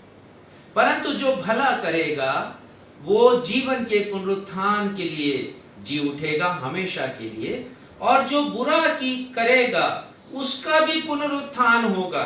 लेकिन प्रभु यीशु मसीह कहते हैं कि वे दंड के पुनरुत्थान के लिए दंडित किए जाएंगे, ये अपने जीवन के पापों के लिए। बहुत से उदाहरण है बाइबल में जो ये साबित करते हैं कि बाइबल मृत्यु के पश्चात जीवन पर यकीन करती। हम इस बात के ऊपर चर्चा कर रहे हैं कि क्या मृत्यु के पश्चात जीवन है, और बाइबल में बहुत सारे उदाहरण हैं जो इस बात को प्रमाणित करते हैं कि मृत्यु के पश्चात जीवन है। और इसलिए एक मसीही को संशय नहीं होना चाहिए, निश्चय होना चाहिए कि मैं मरूंगा अवश्य, लेकिन स्वर्गीय निवास है मेरे लिए, जहां मैं अनंत काल के लिए जाकर के रहूंगा। हम सब कहें आमीन। आमीन। दाऊद के मन में संशय था, यद्यपि उसने 23:6 में लिखा, लेकिन उसके पहले वो अपने मन के संशय को जाहिर करता है। सोचता है क्या होगा मृत्यु के बाद, क्या सब समाप्त हो जाएगा, क्या सब मिट जाएगा। राजा दाऊद की सोच उन लोगों की सोच से मेल खाती है जिन्हें मृत्यु के पश्चात जीवन में यकीन नहीं है, जिन्हें यकीन नहीं है कि मृत्यु के पश्चात उन्हें स्वर्गीय धाम मिलेगा। भजन संहिता 39 पिछले रविवार को हमने उत्तरवादी की रीति से पढ़ा था, और ये विषय मैं पिछले रविवार भी ले लेता, लेकिन समयाभाव था। आज किसी भी प्रकार से हम इसे पूरा करेंगे। पद 4 में दाऊद कहते हैं, पढ़िएगा भजन संहिता 39 उसका पद 4। और हाँ, हे यहोवा ऐसा कर कि मेरा अंत मुझे मालूम हो, मेरा अंत मुझे बता दे प्रभु, मृत्यु के पूर्व वो समय बता दे कि किस दिन, किस घंटे में, किस मिनट, किस सेकंड में मेरी मृत्यु होगी। मृत्यु का दिन और समय मुझे मालूम हो जाए, मैं जान सकूं मेरी उम्र कितनी है, और ये भी जान सकूं कि मैं कितना अनित्य हूं। अनित्य हिंदी का शब्द, उसका अंग्रेजी का अर्थ होता है फ्रेल। फ्रेल, FRAIL, फ्रेल, और हिब्रू भाषा में है खावडेल। मैं कितना इर्रेगुलर हूं, मैं कितना जीवन में अनियमित हूं, मैं कितना अभागा हूं, मैं कितना असफल हूं। प्रभु बता दे ताकि मैं कुछ कोशिश करूं कि जीवन को अच्छा बना लूं। मृत्यु के विषय में उसका चिंतन उसके हृदय में घबराहट उत्पन्न कर रहा है। पद 3 में उसने लिखा, मेरा हृदय अंदर ही अंदर जल रहा था, सोचते सोचते आग भड़क उठी, और फिर वो बोल उठा है, मेरा अंत प्रभु मुझे बता दे। वो कहता है 5 और 6 पद में, वो कहते हैं, देख तूने मेरी आयु बलिष्ठ भर की रखी। बालिष्ठ भर की आयु, बालिष्ठ मतलब इतना, एक पूरा हाथ, इतनी छोटी मेरी उम्र है प्रभु। और वो आगे लिखते हैं, मेरी आयु बालिष्ठ भर की आपने रखी है, मेरी आयु तेरी नजर में कुछ भी नहीं है, और मृत्यु के कारण वह जीवन को अर्थहीन समझने लगा है। यदि मृत्यु है मनुष्य के जीवन में, तो इस जीवन का क्या महत्व है, इसका कोई अर्थ नहीं है। और वो कहता है मनुष्य का जीवन छाया के समान है। छाया के समान का मतलब, उसकी व्याख्या ये है कि प्रातः काल से दोपहर तक छाया बढ़ती है अपनी लंबाई में। हमारा जीवन भी वैसे ही बढ़ता है, और छाया का मतलब ये है कि दोपहर से संध्या तक छाया मनुष्य की घटती है, हमारा जीवन भी घटता है, और अंत में वो छाया अंधकार में विलीन हो जाती है और हम भी विलीन हो जाते हैं। मृत्यु के पश्चात जीवन के संबंध में महान चिंतक, बाइबिल के महान चिंतक अय्यूब के भी ऐसे ही विचार हैं जो आज पढ़े गए पहले पाठ के अंतर्गत। अय्यूब उसका 14वां अध्याय, और वो कहते हैं यहाँ पर कि हमारे जीवन की बागडोर परमेश्वर के हाथ में है, परमेश्वर के हाथ में है। वो कहते हैं मनुष्य के दिन नियुक्त हैं, मनुष्य के महीनों की गिनती परमेश्वर के पास है, और परमेश्वर ने एक सीमा रेखा बांधी। पुरानी बाइबल में सीमाना बांधा है परमेश्वर ने जीवन और मृत्यु के मध्य, और जिसे मनुष्य चाहे तो कभी पार नहीं कर सकता, ना अपनी सामर्थ्य से, ना अपने पद से, ना अपने पैसे से। कितना भी अमीर क्यों ना हो, मरना है उसे। और पद 10 में वो लिखते हैं परंतु मनुष्य मर जाता है। मनुष्य मर जाता है, मनुष्य की मृत्यु है, उसके प्राण पखेरु उड़ जाते हैं। और वो कहता है कि तब वह कहां रहा, ही इज नथिंग नाउ। मर जाने के बाद वो केवल बॉडी है, और हम कहते हैं बॉडी को इधर लेके आओ, बॉडी को यहां पर रख दो, बॉडी को मिट्टी में दफन कर दो, या बॉडी को अग्नि से भस्म कर दो। बॉडी बन जाता है। पद 12 में लिखा मनुष्य लेट जाता है और फिर नहीं उठता। एक बार यदि मृत्यु के आगोश में चला गया तो फिर वह गहरी नींद में है, वो उठेगा नहीं। उसका तर्क है अय्यूब का। पद 12 में वो कहते हैं मनुष्य लेट, पद 7 में वो कहते हैं वृक्ष को आशा है। वो तर्क करता है कि वृक्ष को आशा है,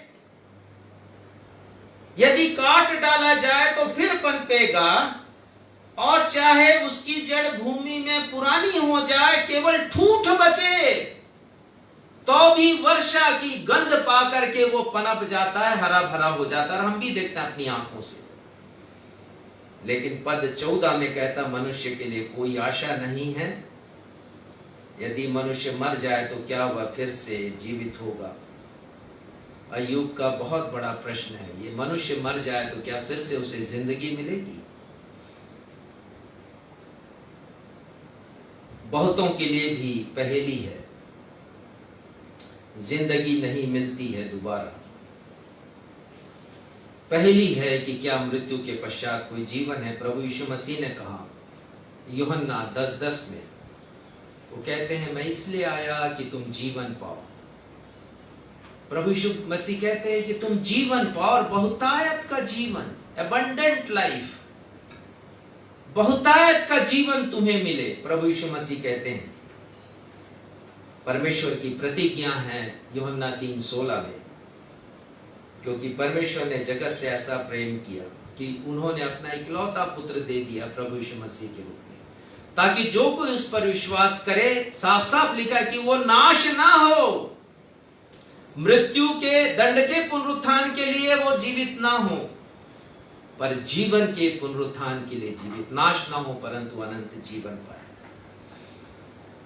परमेश्वर का ये प्रबंध है, उत्तम प्रबंध, मेरे और आपके जीवन को मेरे और आपके जीवन की बड़ी कमी को पूरा करने के लिए।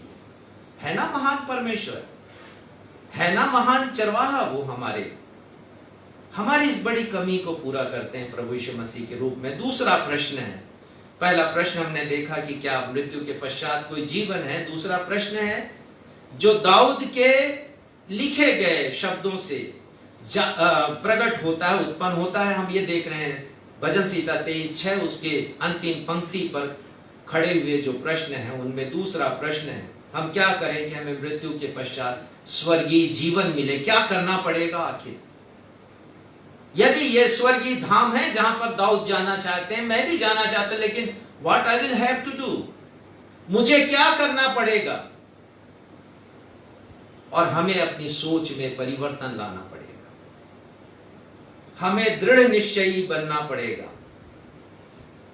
हमें दृढ़ संकल्पित होना पड़ेगा, हमें दृढ़ प्रतिज्ञ होना पड़ेगा कि मृत्यु के पश्चात जीवन में है, यह निश्चयता मेरे और आपके जीवन में होनी चाहिए। और जैसा दाऊद कह रहा है कि मैं वास करूंगा, वैसे ही मुझे और आपको इस बात को कहने की जरूरत है, शब्दों में ही नहीं लेकिन वास्तव में कहने की जरूरत है कि मैं भी स्वर्गीय निवास में हमेशा के लिए वास करूंगा।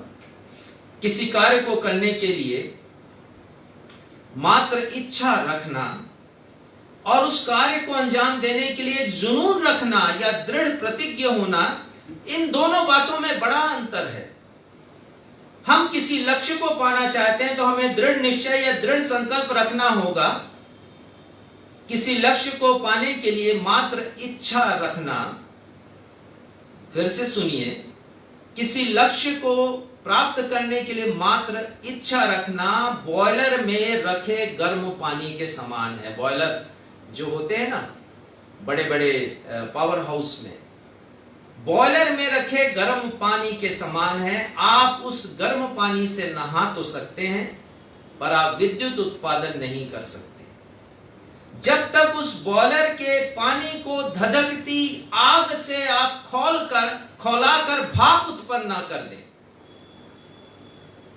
उस गर्म भाप से फिर शक्ति उत्पन्न होगी, उस शक्ति से विद्युत ऊर्जा उत्पन्न होगी जिससे अनेकों कार्य संपन्न होंगे। जब तक पानी केवल गर्म है तब तक आप केवल कुछ भी हासिल नहीं कर सकते, लेकिन जब यही पानी भाप में परिवर्तित होता है तब भाप शक्ति में बदल जाता है। और इसीलिए हम केवल आत्मिक जीवन में रहने की इच्छा रख करके या केवल शब्दों के द्वारा बोलकर स्वर्ग में प्रवेश नहीं कर सकते। हमें आत्मिक जीवन में क्रियाशीलता दिखलानी होगी। हमें बाइबल की बातों को अपने जीवन में लागू करना होगा, हमें उन्हें अमल में लाना होगा। हमें विचारों में परिवर्तन लाने की आवश्यकता है।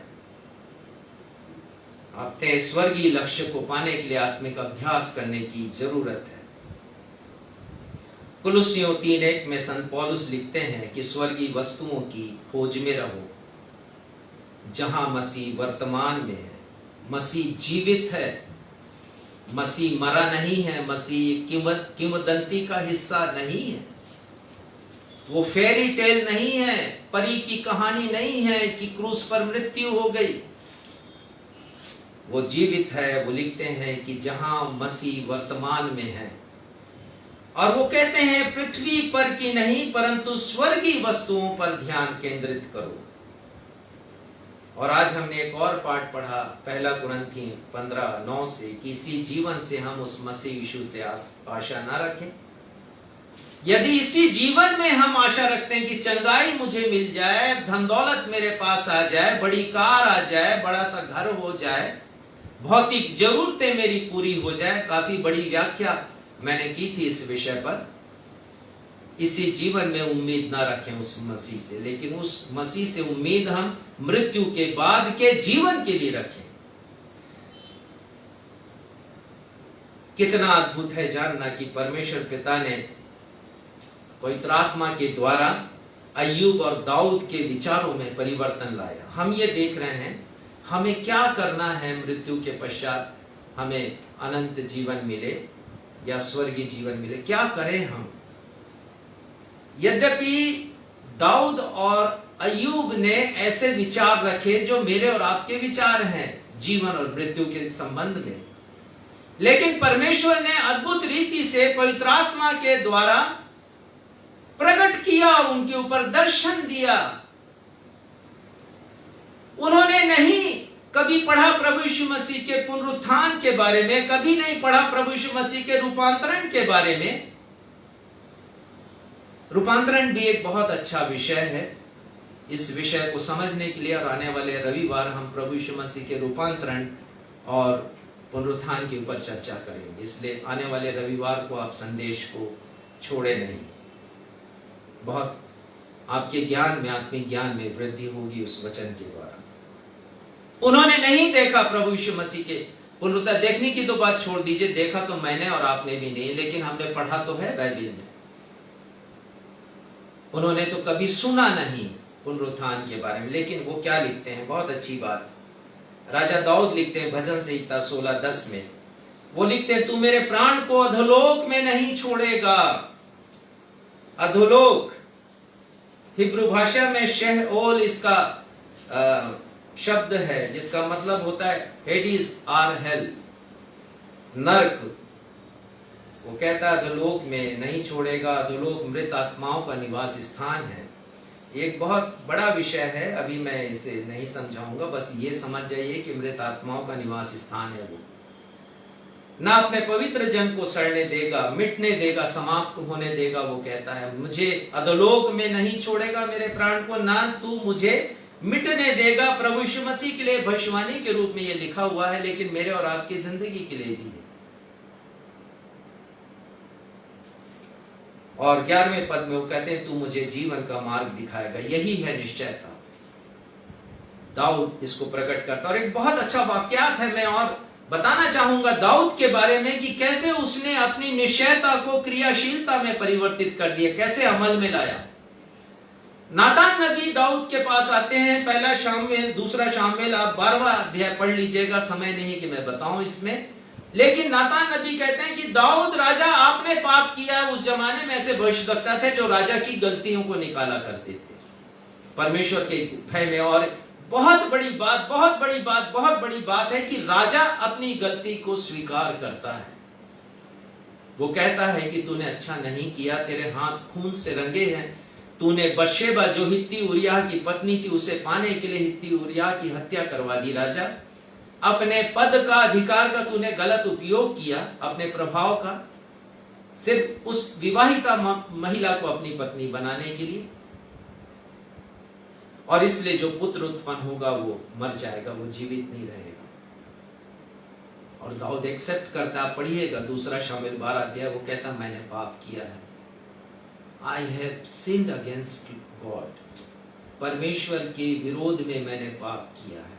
वो कबूलता है। बड़े प्यारे भजन लिखे 32 और भजन संहिता 51 उसने लिखा, पश्चाताप के भजन है।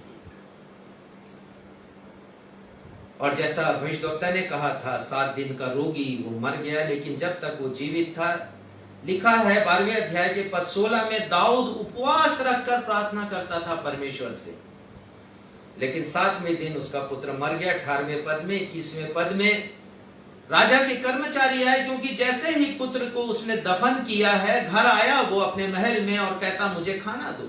वो नहाया है, वस्त्र चेंज किए, उसने अच्छे वस्त्र पहने हैं और कहता मुझे भोजन दो। अब राजा के कर्मचारियों के लिए बड़े आश्चर्यजनक बात यह हो गई कि राजा शोक क्यों नहीं कर रहा है। लेकिन जो उत्तर है दाऊद का, वो मेरे और आपके सीखने के लिए बहुत बड़ा उत्तर है।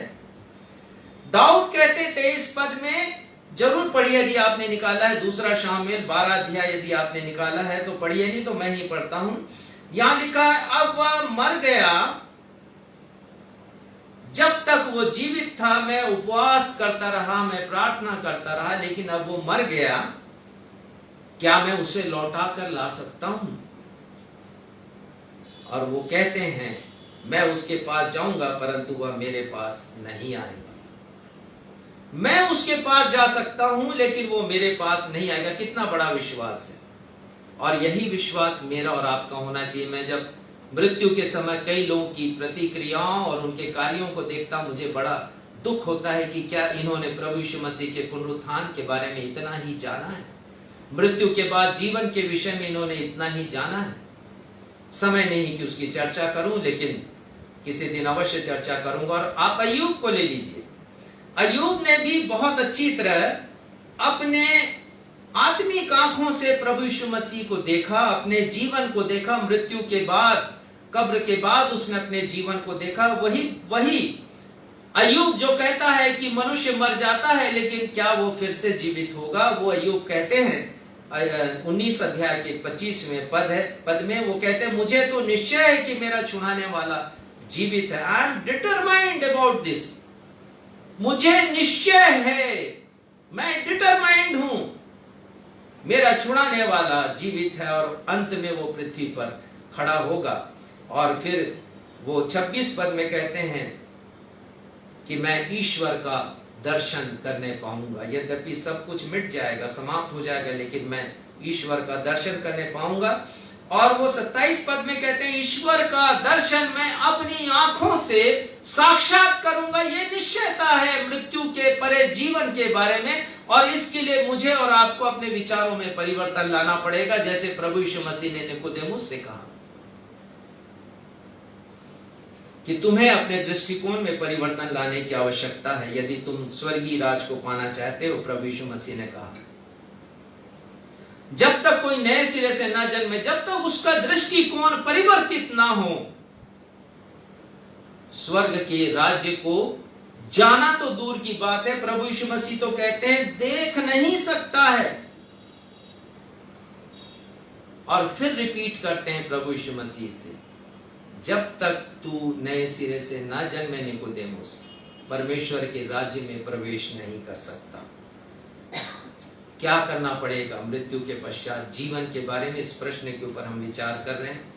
हमारे विचारों में परिवर्तन की आवश्यकता है। निकोदेमुस ने अपने विचारों में परिवर्तन किया, दाऊद ने किया, अय्यूब ने किया, निकोदेमुस ने किया, बहुत से लोग हैं तो परिवर्तन किया। निकोदेमुस भी प्रभु यीशु मसीह का अच्छा शिष्य बना। मृत्यु के पश्चात प्रभु यीशु मसीह को दफन करने के लिए 50 किलो वो रसायन ले आया था। प्रभु यीशु मसीह से प्यार करता था। तीसरा प्रश्न मैं समाप्त करूंगा जल्दी। मृत्यु के पश्चात यदि जीवन है तो हम अपने साथ क्या ले जा सकते हैं? दाऊद कहते हैं,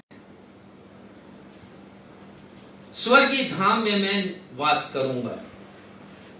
स्वर्गीय धाम में हम कुछ लेकर जाएंगे या छूछे हाथ जाएंगे? कुछ समय पहले हमने जब संतोष के ऊपर चर्चा कर रहे थे, संतोष की कमी के बारे में, तो हमने देखा था संत पौलुस के कथन को जो उन्होंने पहला तीमुथियुस 5 अध्याय के 7वें पद में लिखा। और वो कहते हैं, ना हम जगत में कुछ लाए हैं, ना इस जगत से हम कुछ ले जा सकते हैं। आज का उत्तरवादी पाठ भजन संहिता 5 उसका 14वां पद, और उसके पहले भी लिखा, और एक ऐसा वाक्य, ऐसा शब्द का इस्तेमाल करते हैं यहाँ पर इस दुनिया के सबसे बुद्धिमान व्यक्ति राजा सुलेमान। वो कहते हैं धन एक बड़ी बुरी बला है, आफत है, वो कहते हैं धन। और यही बात संत पौलुस भी लिखते हैं पहला तीमुथियुस उसके 5 अध्याय के 8वें 9वें पद में। और आगे लिखते हैं, राजा सुलेमान की धनी के घर में बेटा उत्पन्न होता है, लेकिन वो छूछे हाथ उत्पन्न होता है। और 15वें पद में वो लिखते हैं, जैसा वह मां के पेट से निकला वैसा ही लौट आ जाएगा। वो निर्वस्त्र आया था, बिना कुछ वस्त्र पहने हुए आया था, खाली हाथ आया था। वो लिखते हैं जैसा वो आया था 16 पद में, वैसा ही वो लौट जाएगा। और ये सच्चाई है दुनिया की। एक नए जन्मे बालक के वस्त्र में कभी कोई जेब नहीं बनाता है। उसी प्रकार कफन में भी जेब नहीं होता है। जब आप किसी को कफन दें उसकी मृत्यु पर श्रद्धा के स्वरूप, आप ध्यान दें कि उस कफन में जेब नहीं है। आप ध्यान दें कि मैं इस जगत में राजा सुलेमान के समान जैसा आया वैसे ही जाऊंगा। खाली आया खाली जाऊंगा। बहुत से लोग विचार करते हैं ऐसे समय में सिकंदर महान के स्टेटमेंट को, पता नहीं वास्तव में उसने कहा या फिर वो लोगों ने उसको एग्जागरेट किया है। लेकिन हम जानते हैं उन्होंने कहा कि जब मुझे दफन करने जाओ तो मेरे दोनों हाथ कफन से बाहर निकाल देना और बताना लोगों को कि सिकंदर जो विश्व विजेता था खाली हाथ आया और खाली हाथ वो जा रहा है। लेकिन आपको मैं बताना चाहता हूं कि यह सांसारिक रूप से सत्य है। ये धन के बारे में, संपत्ति के बारे में, उनके बारे में जिनसे हम बहुत मोहब्बत करते हैं, उनको नहीं ले जा सकते साथ में, कुछ भी नहीं ले जा सकते। राजकाज, साम्राज्य, वैभव कुछ भी नहीं ले जा सकते हम। सांसारिक रूप से सच है, लेकिन आप गुमान में नहीं रहें। आत्मिक रूप से हम कुछ ले जा सकते हैं।